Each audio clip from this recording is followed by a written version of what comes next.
Well, today I just finished up. There was a free movie on YouTube, Almost Famous. And for me, there are things that I sometimes when you take a second look at a film, you really get to notice it. Some maybe things I forgot, or perhaps I didn't notice when I first saw the film. But it's really, for me anyway, I can't say about anybody else, but about uh, trying to both be popular and then, well, finding your true and authentic self. And there's, when you're in the entertainment industry, you try to put on a false sense of authentic self, and that's not necessarily real. And this film for me, it got on, it was able to kind of touch certain things about the human psyche and, uh, our culture. Even, it's, set in the 1970s.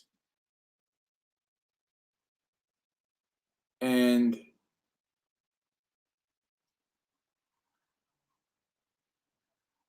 even, there was great nostalgia things, but there were things in there that I just observed that were really kind of just had some more meaning to them. Uh, this viewing around, I think I've seen it one more time with a friend, and I was kind of judging what their view of the film would be. And now that I've seen it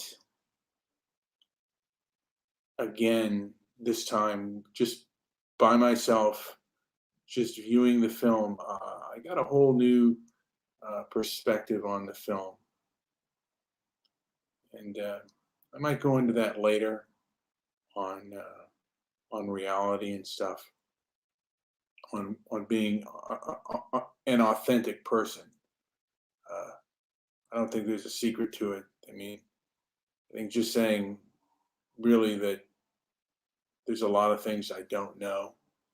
There are a few things that I do know that the mainstream, both liberal and conservative, tend to just gloss over. Like, I was just surprised that during the last campaign they were talking about the 1994 crime bill, and that Biden supported it, but that got bipartisan support.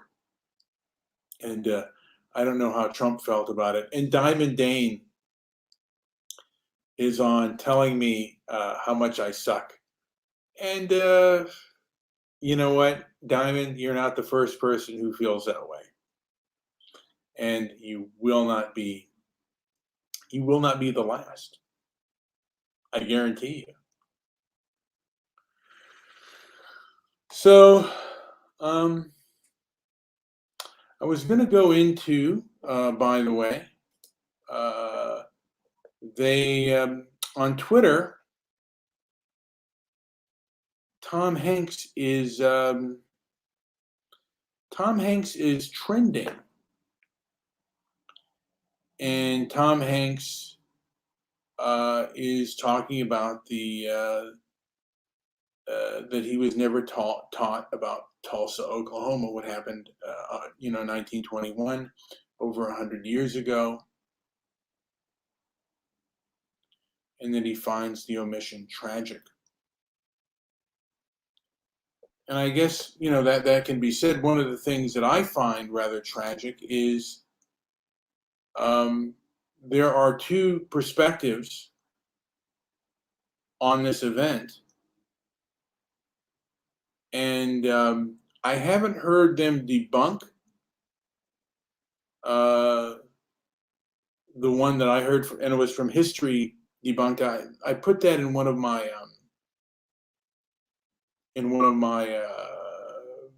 feeds in there. I might do it again if I re-edit the video. But again, it said that not as many, 300 people did not die in the Tulsa, Oklahoma bombing, and that them bombing planes that they said happened didn't happen either, and that there was a gunfight between blacks and whites before the incident had happened, and at the time the blacks had gotten the better of them, and then they began to basically the whites began to get their own militia, and they just went through the black town, and they did kill quite a few people, and but they didn't, they killed maybe 40, maybe 50 from my understanding, but 300 not exactly true.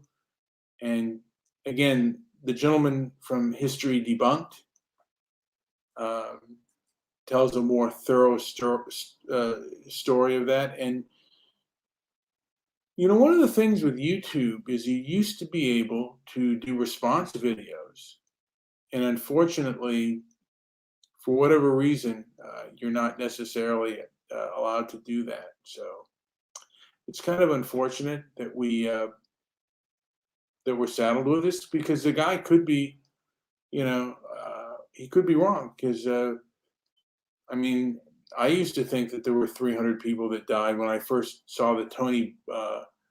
It was the Tony Brown journal on PBS. I was always kind of a news junkie as a young man, and as a kid. And yeah, when I first heard of it, I thought, oh man, a lot of people died during the Tulsa riots, and they call it the Tulsa Massacre. That may be correct, but then again, it may be over exaggerated, and that does happen. Over exaggerations happen, and again, and this was something that happened 100 years ago.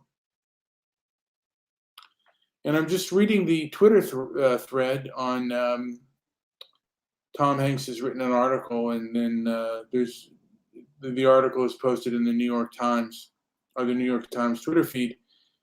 And I'm reading Grenade Trade. We've done some terrible things. If we're to ask countries like Germany and Japan to acknowledge their past, that must start with us. And someone says, don't compare Tulsa to the Holocaust. And then Germany have very much faced its own past. Not sure about Japan, but they still aren't allowed to have their own military. And someone said, Germans know better about their past. It's something they'll always remember.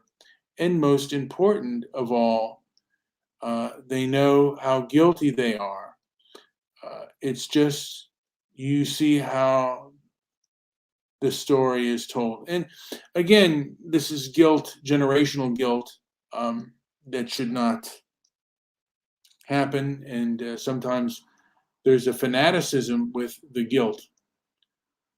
And South African Truth and Reconciliation Commission, it's too late to start with us, as many others have already progressed.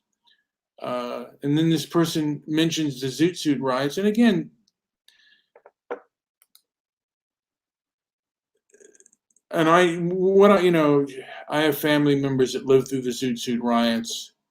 And the Zoot Suit riots, a lot of it was initiated by attacks on American sailors, and they were retaliating against being beaten up. Again, they took it too far. And again, the police perhaps should have done something in the beginning, but there's a lot of I don't know. I mean, to me, it would be good to kind of debate these issues with level-headed people. And then the person mentioned South Africa. To me, South Africa seems to be a racial vendetta nation, and that's another thing that I guess we can't talk about or speak about today. It's really unfortunate because they're trying to get the same kind of justice there and the same kind of policies there that they had over there and bring them to America. And I don't think that's necessarily a good idea. Uh, Things like when I hear things like truth and reconciliation, well, we can't even talk about what's going on with the white farmer. You know, let me rephrase that. You want policies from, that come out of South Africa, yet we are forbidden to debate or talk about what has gone on and what has happened with the white farmers in South Africa and how people of European descent are treated in South Africa. Seems rather unfair. Anyway, I'll go perhaps a little bit more into this maybe next show. I'm not sure. Anyway, this has been Brian with Transparency and Merit. Like, subscribe, leave a comment down below. And thanks. Those few that listen, thank you for listening.